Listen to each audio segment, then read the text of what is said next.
Project Zomboid is one of the hardest survival games out there, and after wrapping up the 1000 Day series, I've been getting a ton of requests to cover how I structure my first week in Project Zomboid. This series is also going to be fairly unedited, so that you can all play alongside me to get your bearings a little easier. With that being said, Project Zomboid is a game best played however you most enjoy it. I tend to play Project Zomboid in a very specific way, and you may find yourself enjoying the game by playing a different style than me.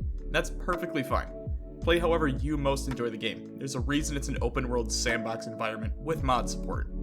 Starting off on the spawn screen, you're going to see the original 4 cities in the game. Louisville isn't included yet, but can be added with mods. If you're a new player, or even relatively new, I highly recommend spawning in Riverside or Rosewood, since those are the lowest zombie population cities. Riverside has the smallest zombie population by far, but also has the least POIs, so take that into account when you're choosing your location. That being said, it's got some great base locations to help get you started.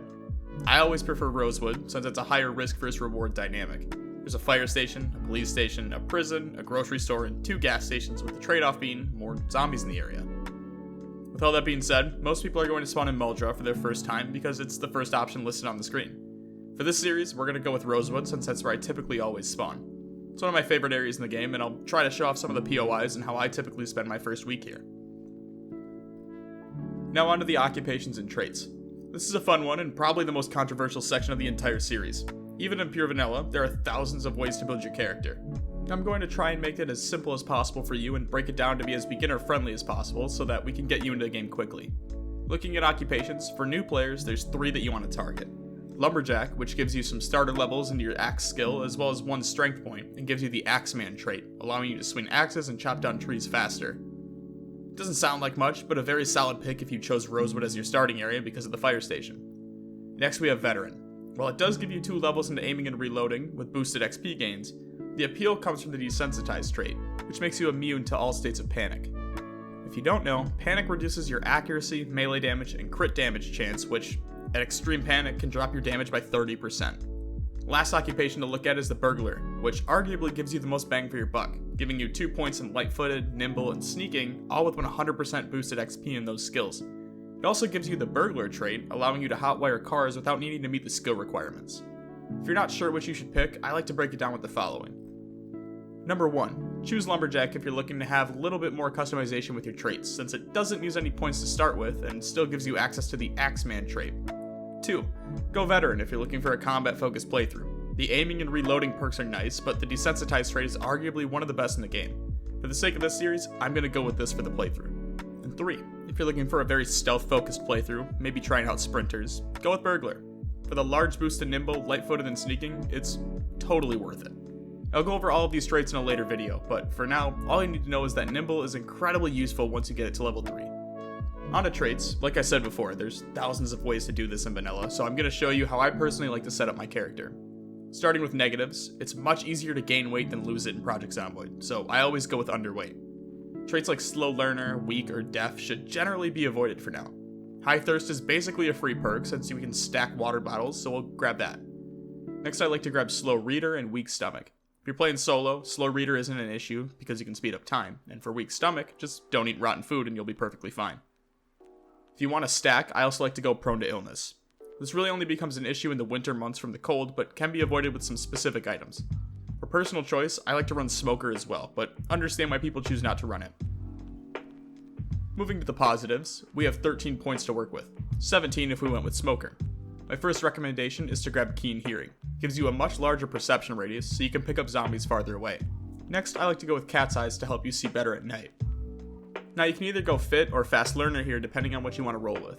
Personally, I'll choose Fast Learner 9 times out of 10 here. To end off the final 3 points, I'll grab Dexterous for moving items faster, and end with Speed Demon because it's my favorite perk in the game.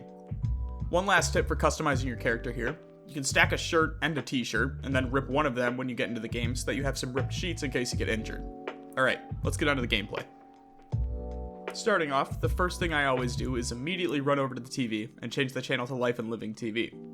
The show airs at 6 AM, 12 PM, 6 PM, and midnight, and will give you XP in skills like cooking and carpentry as well as fishing, farming, foraging, and trapping. If you pair that with Fast Learner or even a beginner's skill book, you should have no problem getting through 3 to 4 levels in your first week. While the TV is on, you can go check the kitchen for any food. If you're lucky, you might be able to find a water bottle, or at least something that can hold water like a bowl or a mug.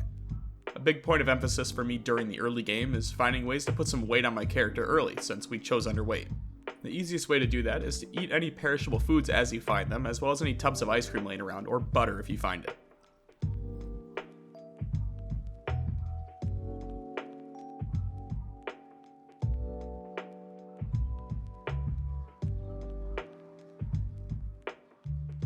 Next, I always like to check out the bedrooms to see if we get lucky and find any extra clothing that I could use.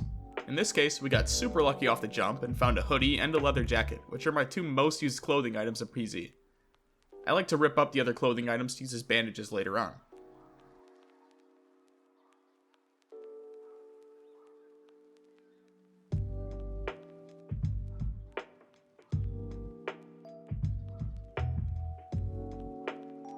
Walking outside, I got my first taste of combat, which is always a good first step to get your feet wet. Big thing to note here is to not take on more than you feel comfortable with. So many deaths in Project Zomboid are attributed to overstaying your welcome and not knowing when to leave. In all honesty, you don't need to fight any of these zombies. Anyway, we're gonna go ahead and start making our way to the fire station, which is my favorite base location in Rosewood.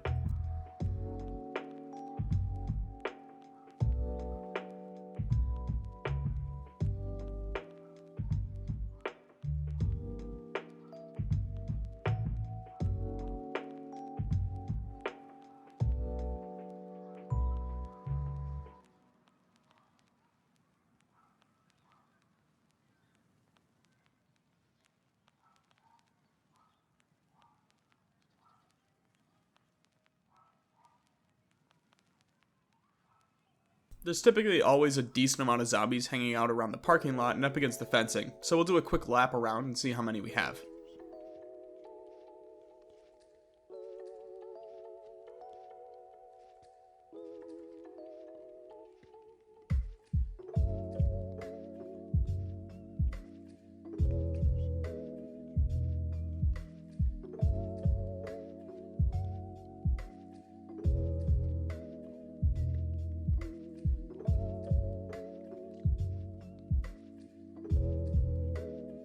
Right now, I really just need a better weapon. The base is okay as a starter, but it's slow to swing and uses a ton of stamina off the jump. An easy solution to move zombies out of the immediate way is to loop them around and hop the fence. Most of them will get stuck up against the fence, and you can loop your way back around, allowing you to pick off any stragglers still hanging around them.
Now that we're in, we can loot the shelves and storage closets for any gear. In this case, I found a hammer, some shovels, and a fire axe.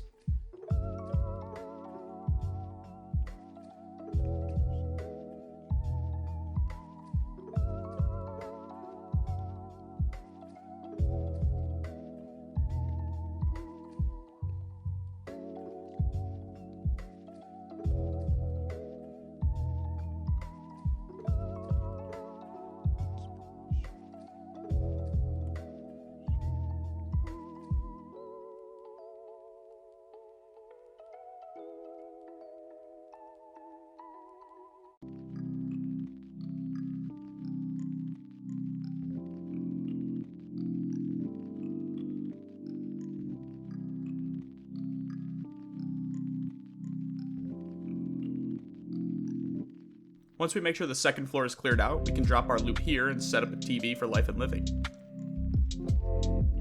After that's taken care of, I like to loot the second floor and see if I can find anything useful. I also like to store all my non-perishable food in one spot for now, so that I don't have to remember where I put everything.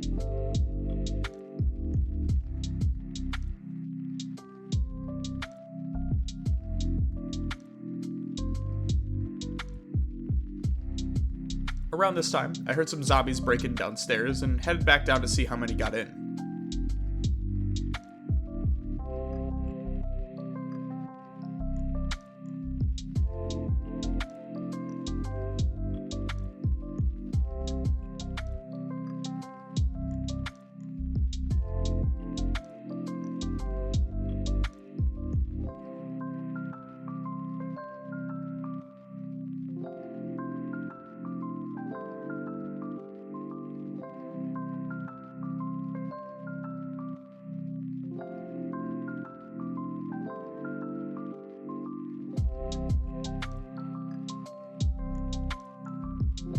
Now that the firehouse is somewhat secure, we can start looting all the extra rooms and shelves that we missed. A good thing to note in here too is that the first room in the garage area nearest the sink will typically spawn some sort of melee weapons, whether that be a crowbar, shovels, axes, so it's usually a good idea to loot that room first. For a good starter weapon, I'd suggest anything short blunt. Things like hammers or metal pipes are good, since they can still knock zombies over, and they use very little stamina compared to weapons like baseball bats and crowbars, although I've had much better luck with knocking zombies over with long blunt weapons.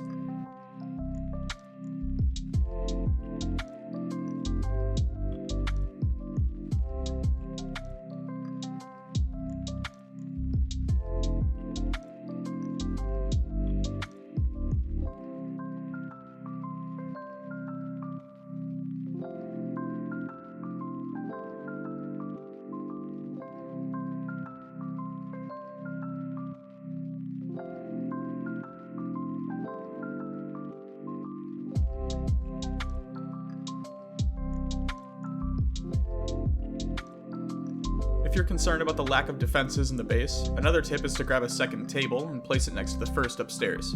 Zombies can still break through, but you'll be able to hear them hitting the table, so you won't be surprised if you round the corner and walk directly into a couple zombies hanging out.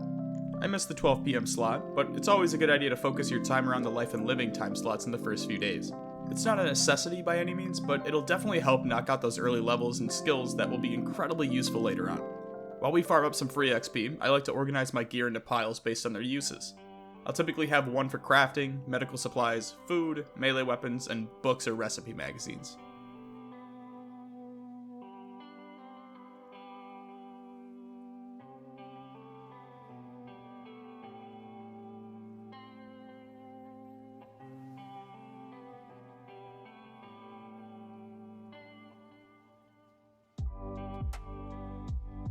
Now that that's all done, we'll do one last walk through the interior and step outside to see if there's any zombies that we need to clear up.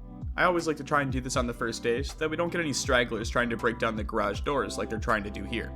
Nothing worse than having a massive hole in your base when you don't have the resources to build it back out.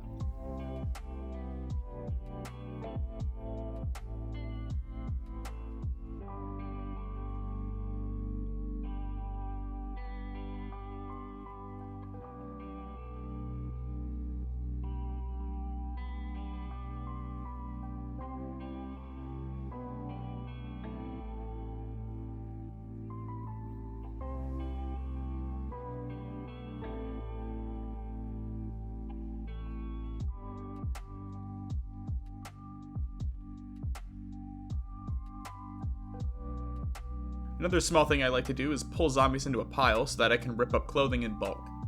We'll keep doing that for now to farm some thread and keep the extra sheets for bandages to use in tailoring later on. We'll also make some sheet rope to use for if we find a sledgehammer, since we can knock out the stairwell and place escape ropes to hang on there, and then out of the windows as well in case things get hairy.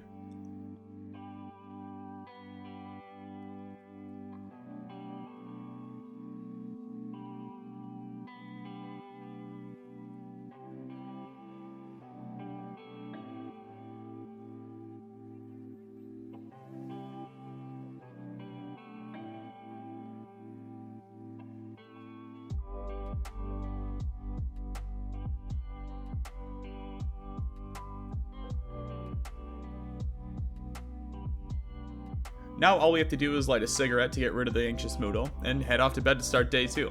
I hope this first video helps show how I like to walk through my first day in Project Zomboid. This is one of the most requested videos I've been asked about, so I hope this helps in some way, whether it be something to play alongside of, or at least one tip or mechanic that will help you feel more comfortable in your playthrough. On day 2, we'll take a deeper look at how I like to do my looting runs in the first week, which helped me set up for the coming months. A huge thank you to my YouTube members who make it possible for me to work on videos like this. If you'd like to support the channel, you can join for as little as $1 a month and unlock tons of cool perks and bonuses, such as early access to content, early access to our Project Zomboid server, and over 20 exclusive videos and streams for members. You can join that by either clicking the join button down below the video or clicking the link in the description. Have a great day, and as always, thanks for stopping by.